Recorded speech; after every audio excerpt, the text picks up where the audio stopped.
Amnesia Fortnight voting has ended, and we're ready to start kicking off the team selection process, which is exciting. And we're going to do that by having our project leaders come up here and pitch their games to you, and then afterwards you will scurry back to your desks and fill out a form ranking the projects of what order you want to work on them in. And Ace has been calculating the team sizes for each ones, and it looks like we'll be able to cover the top 4, and also be able to do one more extra project. So 5 projects altogether is what we're going to be making. Those 5 people will be coming up here and pitching them to you right now. You guys, the summary is, it was in the video, but just to repeat it a little bit. It's a first-person game, and you're sort of lost in this retro, futuristic, 80s-inspired junkyard world. And the primary thing that you're doing in this world is you're scavenging for found objects, primitives, and constructing automatons. And once you activate these automatons, they're self-directed based on some inputs and energy allocation that you do. And you have to use these guys to survive the world and explore. Yeah, I mean, I wasn't expecting it. I mean, I honestly had no idea what would appeal to people. I thought, well, maybe it won't. But I believe in the idea. I think it'd be fun. It's a little different. I like to try something different every time. I didn't want to do another game that was set in the same style as any of the other games I worked on. So yeah, okay, I'm on a screen. So yeah, Space Base. It's a sim game. So and it's a fairly it's a sim game where whatever notion of story that we have is actually driven by that sim. There's not an authored story with a script and characters and stuff that starts before the sim happens. It's really just it's like SimCity or The Sims or something where really what you're doing is really what the story of that game is and all that. As far as just general gamer interest, I had no idea. And there were ideas that were, just a lot more that I thought were really interesting and well presented and very crowd pleasing that didn't make it. So who knows? I have no understanding of the success of the thing, except maybe just a guess that, saying Sci-Fi Dwarf Fortress turns a magical key in many a nerd's mind. So the White Birch, I'm a big fan of Eco and Journey, and so I like the spirit and the mood of those games, and so I was trying to pitch something that kind of came from the same sort of place, but didn't necessarily look or play exactly like those 2 games. I was really flattered, and I felt like I tapped into, maybe a bunch of people who felt the same way that I did, that we weren't getting the games that we wanted, and maybe waiting for The Last Guardian is just a little bit too hard. So hey guys. Hey! So I'm sitting in the airport bar. I wasn't able to. I mean, honestly, I wasn't expecting to be in the top 4, so it was really exciting to see the game do so well.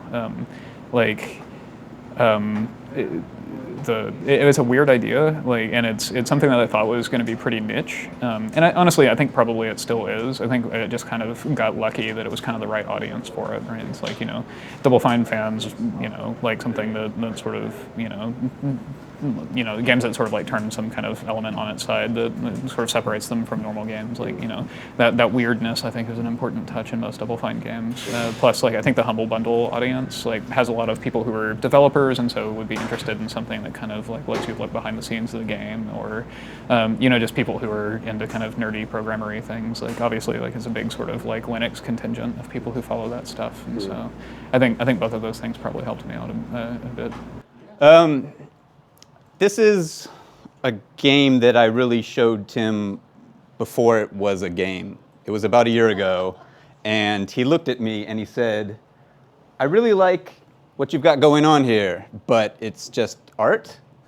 It's not much to it, and it's not really a game." And since then, he's caught me getting coffee down there, and he doesn't bring up weather, he doesn't bring up how's it going, he says, "Where's your game?" And this has been going on for about a year now. And I would really like to thank him because he has caused me to think about that, and he has caused me to go back and keep working on this. And I'm pretty happy with where Black Lake is. I was happy to be anywhere in it. After the point where I watched all 23 of those videos with everybody, I had no clue that mine would go anywhere higher than any of them. I mean, mine has strengths to it, I see, that aren't in other ones, but it has a lot of weaknesses compared to a lot of the other ones. And I mean, this is just a huge amount of learning for what people vibe off of and how to sell yourself. That's really pretty interesting. Black Lake is not a game. It's a small image on a huge TV. So everybody's ranked space-based, autonomous, hack and slash, white birch, and Black Lake in the order that they want. And I asked everybody to not just put their top project, but actually rank each one. Yeah. And also say why. Sometimes the reason why they don't want to be on a project is because maybe they heard the project lead say, oh, I don't need anybody, you know, of this skill set. And they say, oh, it sounds like a great project, but I'm not needed, so I'm going to rank it lower. Okay. And actually, for the most part, that worked. I think we have mostly people in their first or second choices. Okay. I think people had a hard time ranking the projects and choosing, you know. That's good. That's Yeah. great. I think those are great teams. I think everyone's pretty much, a lot of them just are really natural. Some of them are kind of surprising, but I think they make sense. All right. I'm JP. I was a designer on The Cave, and I'm happy to introduce this awesome team that we've got to make space-based DF9. I think the idea was kind of, you know, like it's sort of selected for its own team in that sense, because it's like I heard that, you know, a lot of programmers were interested in working on it, and it's because it's such, you know, it's like this sort of technical, you know, anything that's got a strong simulation element is going to fascinate people who think about systems or especially think about code and stuff like that. Yeah, welcome. I'm glad to have you all. I think it's going to be great. It's going to be cool. I think we can do something cool, and let's try and enjoy this, because it's going to be crazy. We're trying to do something that is cohesive and small.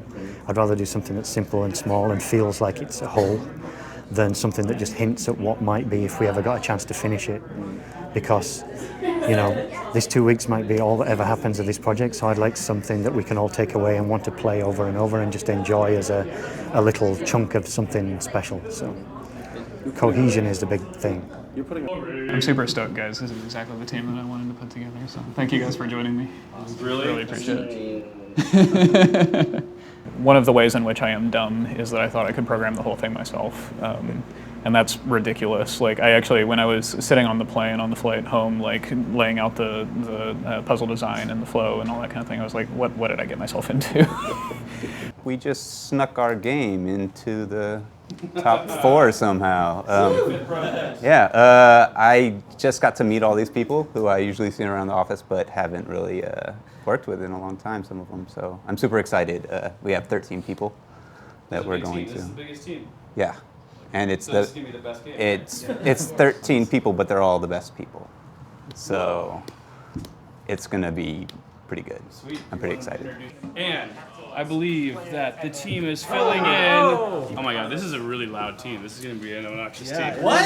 What are you talking about? This is the autonomous team. I don't know where Lee is. Is Lee here? I'm right here. Oh my Fearless god. leader. Lee is here. We are looking at the most beautiful, sleek, sexy team ever assembled.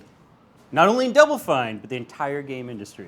Team Autonomous. We should all quit and start our own studio. Oh! We're defecting. We're defecting. This is it. Wow. Yeah. Close the door. Oh, there's no door. Are you from Texas? What's up? Well, I think, you know, both the beauty and the and the challenge is that you really don't have much time to debate. And the beauty of that is a lot of times with a game, it's better just to try it and see than overthink it or over debate it. I'm not saying you don't want to plan and don't want to think, but when the Amnesia Fortnight timeline, you only have a limited window for that, and I'd rather that be us responding to things when they're up on the screen and seeing how they're working and come up with ideas how to make it better. I have inspiration that I think it seems like the team likes the kind of idea of the vibes that I'm kind of starting the game as, but it's definitely a jumping off point. And to really make it a team effort, which, I mean, the most successful AFs I've been involved with have been everybody just being on board and having a really strong focus of what the game has a direction to become. Right on. I don't know how much we want this to be like an adventure game where it's about finding the right item for the right combination and situation and, you know, matching everything together. And that could be cool, but I don't know if that gets away from your initial vision. I think there's a point that we hit it that we've added too many things to the game. You know, it's really, sometimes it's nice to like go to that point and past that and then look at which new ideas are worth it and which ones are the ones that you want to roll back. And just, I want to keep it simple. Seems like at its core, it's clue hunt plus tag or avoidance. Right. So I'm hunting through these clues. Yeah. You have many different tools to help you to do that, and then you're just trying to avoid the bad things. Yeah.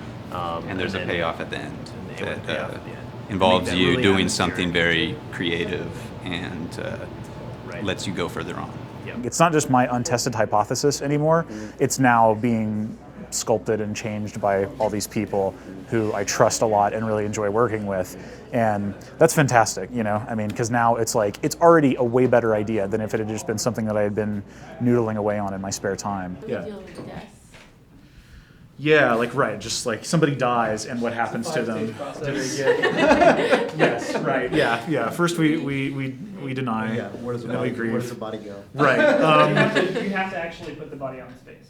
You have to go to an airlock. Like you need to Yeah, you have to order a guy to pick up the body, take it to an airlock. So that's a job. That's clearly a job then. Yeah. It's like a The guy who gives You're not doing that every single. the guy who gives everybody a Spock funeral. Yeah. Basically. Cool. This is super exciting. I'm really. Yeah. Wow. Yeah. Thanks for pitching this, JP. Thank you. Yeah. No. We'll have something good, I think, but don't quote me on that. I think all of these ideas are things that the people who are making them are very passionate about and would love to turn into full games. But I think, you know, the great thing about Amnesia Fortnight is that you actually have to go through the process of proving that that's a good idea, right? And that it's actually as interesting as it appears to be in your mind.